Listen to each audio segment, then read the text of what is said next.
Today, I'm going to share with you a story that went viral and touched millions of people around the world. It's the story of Elena, a 63-year-old woman who decided to write a letter to her younger self at 17, a letter of regret, of wisdom gained too late, and a warning that every person should hear before it's too late. This isn't just Elena's story.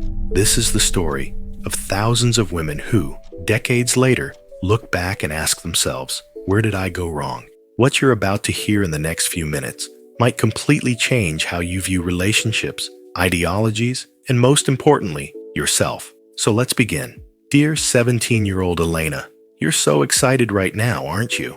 You just finished reading Germaine Greer and Betty Friedan during lunch break. You symbolically burned your bra in your bedroom, afraid your mother might find out. You're convinced that marriage is a prison, that men are competition, that you need to prove you're better than them at everything.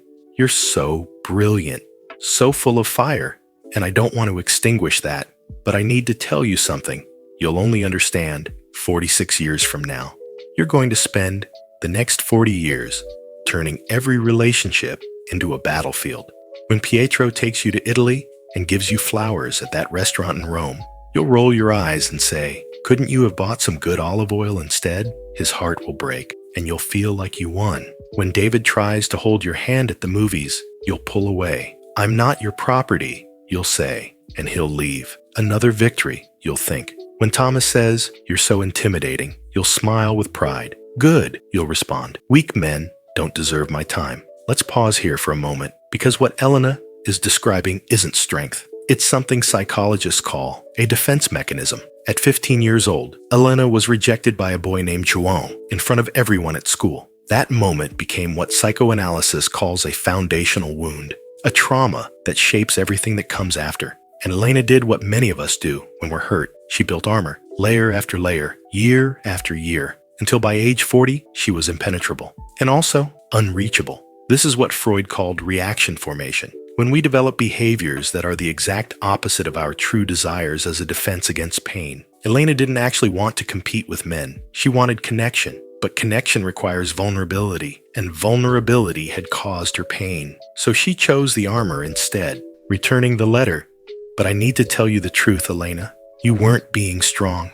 You were afraid. Today, I'm 63 years old. I live alone in a beautiful apartment with a view of the park.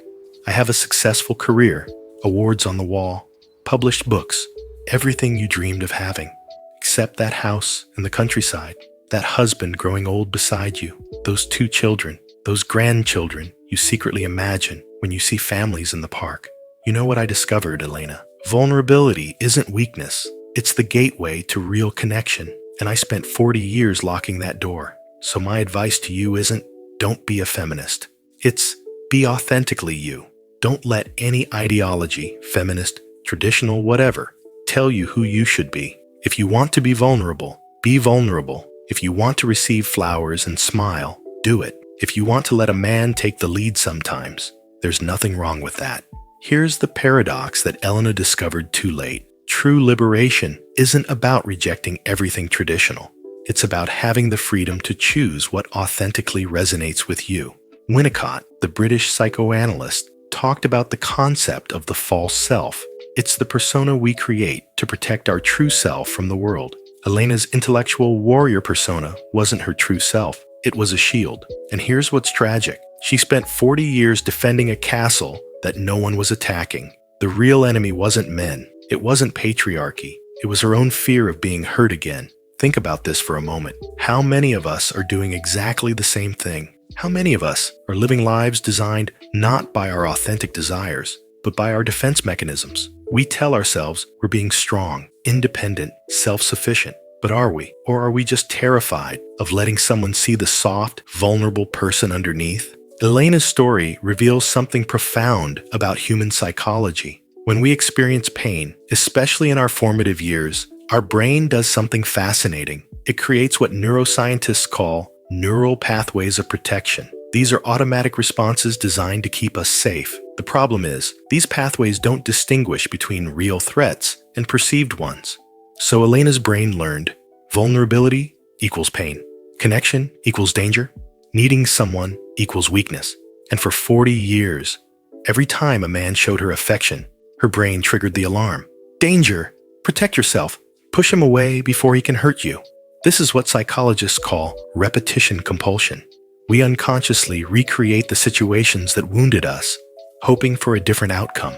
Elena kept pushing men away, unconsciously testing if they would stay, despite her hostility. And when they didn't, it confirmed her belief that vulnerability leads to pain. But here's the truth she discovered too late. Vulnerability doesn't guarantee pain. It guarantees authenticity. And only through authenticity can we find genuine connection. The flowers in Rome weren't just flowers. They were an invitation to let someone care for her, to let someone see her, not as an intellectual equal to be competed with, but as a woman to be cherished. And she rejected that invitation, not because she didn't want it, but because accepting it would mean dismantling 40 years of carefully constructed armor. Returning the letter. I'm still learning this at 63. And you know what? It's never too late. I started therapy. I started letting my guard down.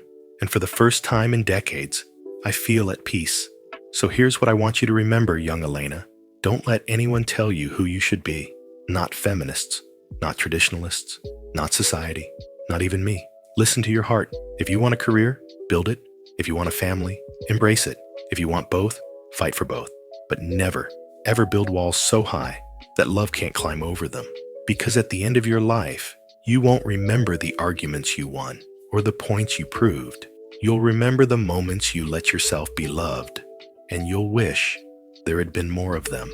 With love and hope, Elena at 63 inches. Elena's story isn't unique. Across the world, there are millions of people who sacrificed authentic desires for ideological consistency. People who chose to be right rather than be happy. The lesson here isn't about feminism specifically. It's about any ideology that tells you to ignore your genuine feelings in service of a larger cause. Ask yourself, are the choices I'm making coming from my authentic self? Or am I reacting to old wounds? Am I living according to my own values or someone else's manifesto? Because at the end of our lives, we won't be judged by how well we followed an ideology. We'll be measured by how authentically we loved, how deeply we connected, and whether we had the courage to be vulnerable. Elena learned this at 63. You don't have to wait that long. This is nostalgic philosophy. Remember, the unexamined life is not worth living, but the unlived life is not worth examining.